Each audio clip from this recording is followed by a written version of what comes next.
Muchos me habéis escrito diciendo que os gustaría un poquito más saber acerca de lo que ocurrió en las cuencas mineras, sobre todo lo que fue la propia acción de Utrillas, la famosa acción de Utrillas. Efectivamente, lo tenía preparado, pero esperaba una documentación que al final me ha llegado y la he podido estudiar y bueno, emplear para hacer este programa especial sobre la famosa acción de Utrillas que ocurrió en 1839, ya acabando casi la primera guerra carlista en España y en Aragón, y más concretamente en las actuales cuencas mineras. En aquel año, el jefe del ejército del centro era el general Nogueras, enemigo brutal y total de Cabrera, pues había sido él el que había propuesto a Espoz y Mina el fusilamiento de la madre de Cabrera, con lo cual el odio era feroz. Dicho esto, en 1869, Montalbán, como sabemos, y he dicho en anteriores episodios, estaba cercado porque no había podido ser tomado, había ahí fuerzas cristinas, y ese cerco lo comandaba Balmaseda en aquel momento, había piezas de artillería, y con lo cual llegó un momento en que la división, la segunda división de ese ejército del centro, que estaba configurada como dos divisiones, la primera la mandaba el general Amor, la segunda la mandaba el general Ayerbe, Joaquín Ayerbe Castillón, que haremos también un programa especial para con él. Dicho esto, es cuando la segunda división de Ayerbe decide romper el cerco de Montalbán y entrar en el pueblo, lógicamente para aliviar un poquito la presión que había sobre el mismo por parte del cerco carlista. Cuando está haciendo eso, que se dirige lógicamente por Vive del Río, Martín del Río, hacia Montalbán, a caballo del río Martín, se encuentra con que hay tropas hostiles carlistas que vienen de Utrillas que le van a impedir el paso. Sigue una parte de la división, mientras que el regimiento, el famoso regimiento de infantería Castilla número 16, se le ordena girar hacia la derecha y, estando en la segunda orilla o la orilla izquierda del río Martín, intentar de alguna manera ver si se puede atacar o no a esas fuerzas carlistas que estaban hostigando desde las montañas a las alturas de Utrillas. Hecho el reconocimiento, se perciben de que nada más y nada menos que en esas alturas del desfiladero, la entrada hacia Utrillas, estaban coronadas por 4 batallones carlistas. 4 batallones carlistas, 2 a la izquierda y 2 a la derecha. Y es más, en la artillería del cerco que había sobre Montalbán, en torno a 5 o 6 piezas, habían sido desplazadas a las alturas de Utrillas para hacer frente ahora al regimiento Castilla número 16. Bien, como veréis, he preparado unos PowerPoint que se ve claramente cómo fue la maniobra. Por parte carlista, pues ahí lo veis. Por parte carlista había 2 batallones, a derecha e izquierda, en las alturas que cerraban la entrada por el desfiladero que da paso a Utrillas. Utrillas, por supuesto, está controlada. Había una especie de batallón de reserva en la sierra de Sant Just, como se puede ver,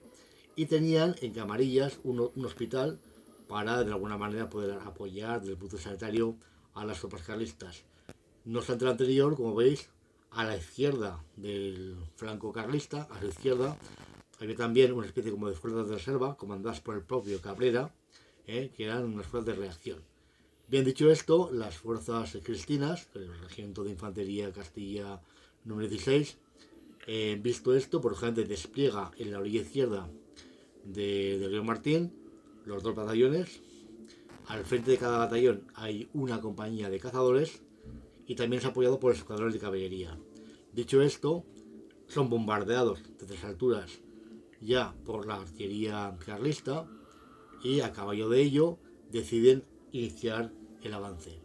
Bien, avanzan los 2 batallones, como se ve ahí en la diapositiva, se ve perfectamente, y uno de ellos, el que vemos a nuestra izquierda, es el que decide y consigue subir a la peña que hay a mano izquierda y desalojar a las tropas carlistas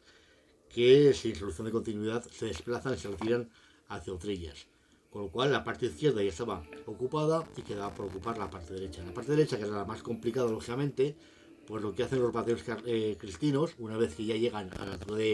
del pueblo de Utrillas, es girar hacia la derecha y atacar en un ataque frontal contra las fuerzas carlistas que estaban situadas, como se ven, en la derecha y que van iniciando el repliegue. No obstante a ello, se produce un intento por parte de ese batallón de reserva que había en la ciudad de Sayús de hacer una contraofensiva, de ayudar a ese, o evitar ese repliegue de las tropas carlistas y fijar el terreno o bien recuperar lo perdido, pero es inevitable, no lo pueden conseguir de una manera porque en aquel momento ya lo que es el regimiento de infantería castilla, que había llegado a entrar a la bayoneta en la propia población de Utrillas y contra las tropas carlistas, pues persigue, hace una persecución, a una aprovechación del éxito con la caballería y de alguna manera lo que hace es obligar a las tropas carlistas a huir despavoridas hacia lo que es Camarillas, perdón, y en Camarillas situarse en su hospital. Dicho esto, pues repito, esta fue la famosa batalla de Utrillas, que merece la pena ser recordada de alguna manera. He elaborado estas transparencias donde más o menos se puede ver gráficamente lo que ocurrió. Y dicho esto y visto esto, con ya ese flanco asegurado y solucionado, ya el Regimiento de Infantería de Castilla número 16, junto con el resto de la segunda división, bueno, pues se quedó con el camino libre para romper el cerco de Montalbán y penetrar en Montalbán y al final situarse, como todos sabemos, en el fuerte, porque los informes militares a ese castillo de Montalbán, a ese convento fortificado, le llamaban fuerte. Y luego veremos, otra vez repasaremos una figura del general Joaquín Ayerbe Castillón, que ocurrió con ese fuerte, que lo repetiré una vez más para que ya quede claro para siempre. Y dicho esto, pues repito, se ocurrió la gran batalla de Utrillas, que bueno, nada más y nada menos supuso 26 muertos por el lado cristino, más 219 heridos, incluso 43 contusos. Fue mucha gente condecorada porque fue una gran acción que se consideró heroica y fueron condecorados 24 oficiales y 242 soldados de tropa. También lo veremos que unas figuras fundamentales, y también para la gente que es el Regimiento de Infantería de Castilla 16 actualmente existe, pues es una página gloriosa de que su coronel en aquel momento, el coronel Mir de González, pues posteriormente, y debido a esa acción, con un tribunal con testimonios contradictorios y demás, como se suele hacer en estos casos, pues consiguió que se le diera la cruz de la Orden de San Fernando. Visto fue una acción gloriosa que ellos recuerdan y bueno, y por parte carlista pues fue un intento de parar ese avance hacia Montalbán que no se pudo lograr, pero como veréis la cosa no acaba ahí. Cuando entraron en el circo de Montalbán veremos lo que pasa y al final todo como quedó. ¿Visto? Pues nada, para mí es un placer. Yo creo que he resumido de alguna manera lo que fue la famosa batalla de Utrillas para que el que esté interesado, porque ya sabía algo, lógicamente, o sabía mucho, pues haya disfrutado con ello y por mi parte nada más y hasta la siguiente. Un placer.